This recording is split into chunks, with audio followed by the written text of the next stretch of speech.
आरव का जन्म एक साधारण किसान परिवार में हुआ था। उसके पिता खेतों में मेहनत करके जैसे तैसे परिवार का पेट पालते थे और माँ घर का सारा काम संभालती थी। परिवार की आर्थिक स्थिति बहुत कमजोर थी।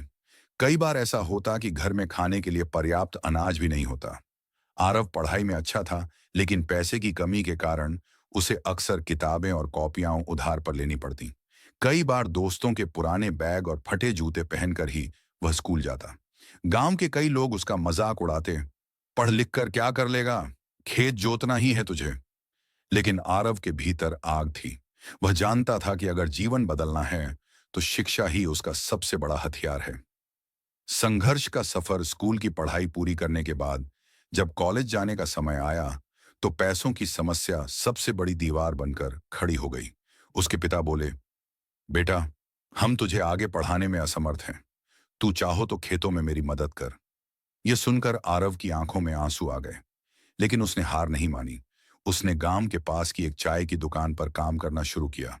सुबह 4 बजे उठकर वह दुकान पर चाय बनाता, बर्तन धोता और फिर कॉलेज जाता। रात को वापस आकर पढ़ाई करता। लोग कहते, इतनी मेहनत क्यों कर रहा है, आखिरकार चाय बेचने वाला ही बनेगा। लेकिन आरव मुस्कुराकर सोचता, आज मैं चाय बेच रहा हूं, कल मैं अपनी मेहनत से अपनी पहचान बनाऊंगा। अवसर की तलाश कॉलेज के दौरान आरव ने महसूस किया कि उसके गांव के बच्चे शिक्षा से वंचित रह जाते हैं, क्योंकि उनके पास अच्छे शिक्षक और साधन नहीं होते। उसने निर्णय लिया कि वह भविष्य में कुछ ऐसा करेगा जिससे गांव के बच्चों को बेहतर शिक्षा मिल सके। आरव ने लाइब्रेरी में बैठकर घंटों पढ़ाई की। इंटरनेट कैफे में जाकर उसने प्रतियोगी परीक्षाओं की तैयारी शुरू की।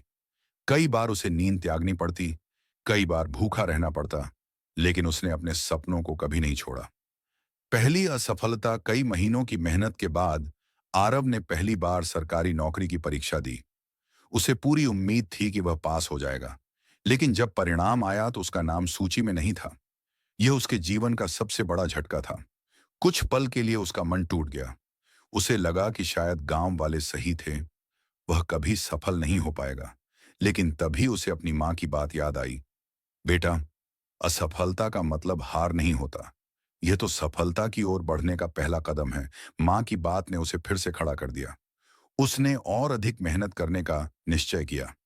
सफलता की सीढ़ी आरव ने अपनी असफलता से सीख ली। उसने अपनी कमजोरियों पर काम किया और फिर से परीक्षा दी। इस बार उसका चयन हो गया। जब गांव वालों ने यह खबर सुनी तो सब दंग रह गए। वही लोग जो उसका मजाक उड़ाते थे, अब उसकी तारीफ करने लगे। आरव ने नौकरी पाने के बाद अपने सपने को याद रखा, गांव के बच्चों को शिक्षा देना। उसने अपनी कमाई से गांव में एक छोटा सा पुस्तकालय और ट्यूशन सेंटर शुरू किया। धीरे धीरे कई बच्चे वहां आने लगे।